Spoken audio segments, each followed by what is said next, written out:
Since the start of the genocide in Gaza, the de facto government of Yemen, known as Ansar Allah, has been the side most committed to the Palestinian cause, and along with Hezbollah, the only belligerent taking proactive measures against the genocidal Zionist occupation.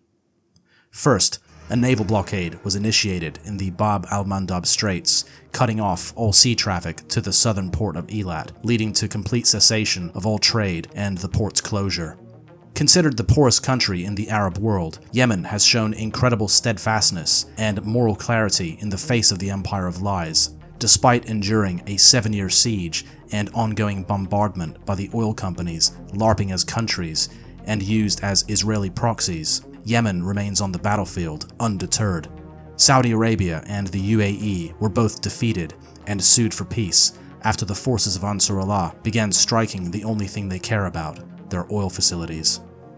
Shortly after the genocide in Gaza began, Ansar Allah joined the axis of resistance in taking measures to assist the people of Gaza in the only way they could, blocking ships and launching ballistic missiles at the occupation, primarily the port of Eilat, Tel Aviv, Ben Gurion International Airport, and military bases in the occupied Negev desert. Ansar Allah made it very clear that they were only targeting Israeli-linked ships. All other shipping was free to pass. Despite the warnings, many ships ignored the Yemeni orders, taking their chances, possibly on false promises of protection from the US, as it arrogantly denied Yemen's capabilities, reassuring the shipping companies that Ansar Allah was nothing but a ragtag, sandal-wearing army, brandishing AK-47s and perhaps driving around in a few technical pickups. However, they sobered up quickly when missiles began hitting these cargo ships, as the so-called Houthis enforced the blockade, even capturing one of them. This prompted a US response. First, a Washington rallying call was made, demanding the formation of Israeli vassals from Europe for the purpose of confronting and defeating the forces of Ansar Allah. Known as the Coalition of the Willing, this task force never made it out of port, and one by one each country dropped out, citing their lack of available assets and weaponry needed for this war, having emptied their arsenals in their fruitless efforts to defeat Russia through Ukraine. Thus, the USA was left to face Yemen alone. For an entire year, starting in January of 2024, the US, along with its token ally, the UK, launched regular but limited strikes on Yemen at around 1 attack per week. Claiming to be striking military targets, this coalition only struck civilian infrastructure and was unable to prevent missiles from being launched or to break the blockade. With no strategic value and causing no change to the situation, these US airstrikes became nothing but revenge attacks, which continued until the end of the Biden administration, at which point an actual ceasefire was brokered in Gaza. Good on their word, the forces of Ansar Allah stopped firing missiles, lifted the blockade, and allowed Israeli trade to continue through the Red Sea once again. However, the Israelis, in usual fashion, lied and broke the ceasefire, resuming the genocide as they once again began dropping bombs on civilians across Gaza. Adding to the carnage and misery, the pariah state of Israel also imposed a renewed blockade on Gaza, preventing basic food and medicine from reaching the starving and injured population. These diabolical actions compelled Yemen to once again renew their blockade, choking off sea traffic to the port of Eilat once again, and to resume the launching of ballistic missiles at occupied Palestine. Despite providing an advance notice of several days to Tel Aviv, the occupation government, in its arrogance, predictably ignored this, and so the port of Eilat went out of business, and the entity suffered disruption and significant economic loss as airlines ceased operating out of Ben Gurion. Millions of colonizers were also forced into shelters, and tens of millions worth of interceptors were launched every time a Yemeni missile entered occupied Palestinian airspace. The Trump administration, desperate to prove how much they could simp for the Zionists, jumped into action and ordered an aircraft carrier task force into the Red Sea to begin a round-the-clock bombing campaign aimed at neutralizing the forces of Ansar Allah. Codenamed Operation Rough Rider, the strategy was no different to that of the previous. The only difference was the intensity. With no intel on the ground, due to effective counterintelligence of Ansar Allah and the loss of highly advanced MQ-9 Reaper surveillance drones, which are key for identifying enemy positions and assets in real time, the US forces had no military targets for their warplanes.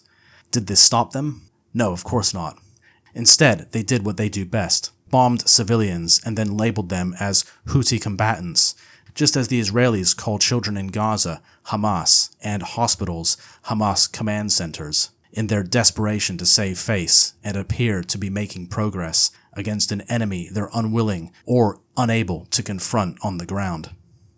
As US warplanes, mainly from the decks of the USS Harry S. Truman and the USS Carl Vinson, which joined a few weeks later, made their bombing runs, together with a few British bombers from Cyprus and possibly some from their air bases in the Gulf states, Ansar Allah not only continued with their ballistic missile attacks on the occupation, but took the fight to the US Navy with drones and missiles.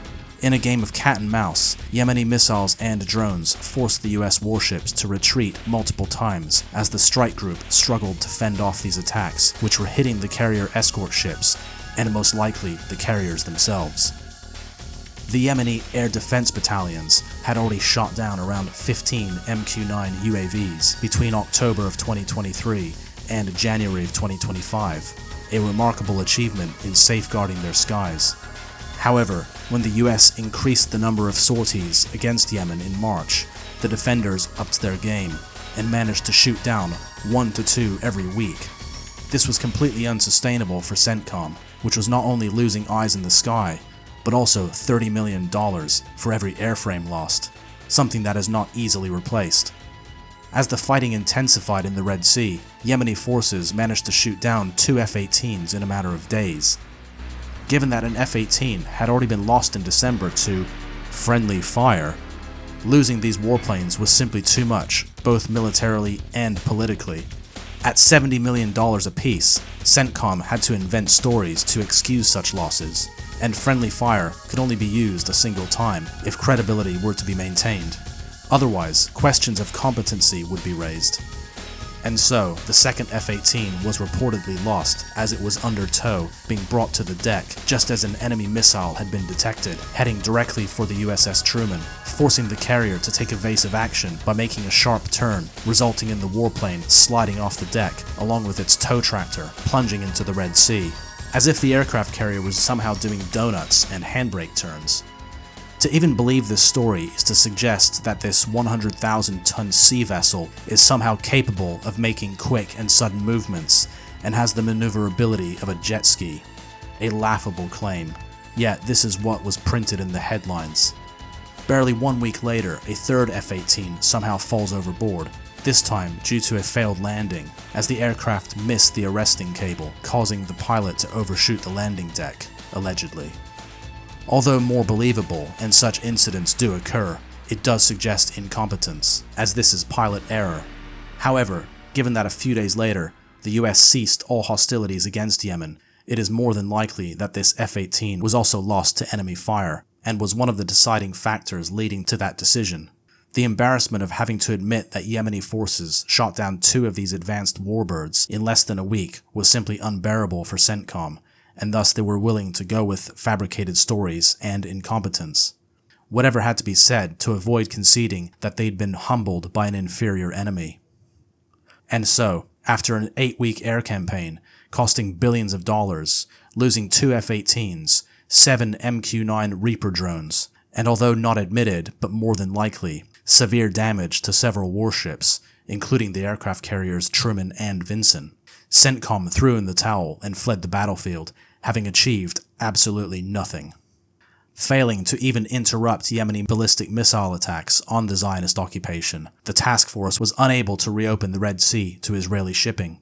Operation Rough Rider was a dismal failure, and as the 2 carrier strike groups limped away, Trump immediately declared victory, stating that the Houthis had capitulated and didn't want to fight anymore, echoing the same rhetoric heard at the end of the Vietnam War when US forces hastily evacuated in chaotic scenes with people scrambling into helicopters on rooftops. The Houthis have announced that they don't want to fight anymore.